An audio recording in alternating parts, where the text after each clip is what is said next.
যখন ঘর থেকে বেরোলাম তোমার মনে ছিল নি যে এইটা আনতে হবে? এই ঠান্ডার সময় আমি হেঁটে হেঁটে যাচ্ছি, বাইক খারাপ হয়ে গেছে, আবার হেঁটে হেঁটে আমি ব্যাকে যাবো নাকি? তুমি যেতে পারবো না ঘরকে, তুমি কি করে করো, আমি ঘর যেতে পারবো নি। যে সারা রাত হচ্ছে লোকটা খেটে মরে, তোমার কোনো জ্ঞানগম্য নেই, যখন তখন আমাকে বললেই হয়ে গেল নাকি এটা আনো ওটা আনো, আমি পারবো নি। কি হলো রে ভাই, কি হয়েছে? আর লোক দেখলে রাস্তায় খারাপ ভাববে, তুমি ফোন রাখো। আর কার সাথে কি ঝগড়া করছিস রে? কি হয়েছে বল না রে। হ্যাঁ তুমি ফোনটা রাখো তো, লোক খারাপ, ফোনটা রাখো। আরে ভাই কি বলছিস বল।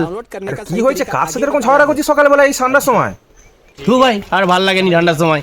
হ্যাঁ বিয়ে করে নিস, তুই বেঁচে গেছিস জানিস তো, আর যত জ্বালা বলিস। আরে কিসের কি জ্বালা, কার সাথে ঝগড়া করছিস? তার সঙ্গে আবার মাগের সঙ্গে মাগ।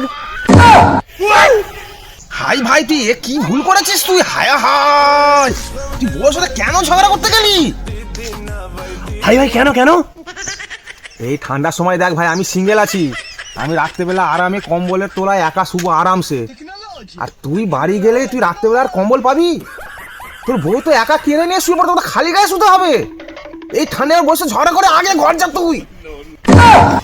হ্যাঁ ভাই তুই ঠিক বলেছিস, ঠিক বলেছিস। দাঁড়া ভাই ফোনটা লাগাই। ও সোনা, আমার সোনা গো, আমার সন্টু মোনা, তোমার জন্য কি আনতে আমি ঘর যাচ্ছি সোনা। ও সোনা আমি ঘরকে যাচ্ছি সোনা গো।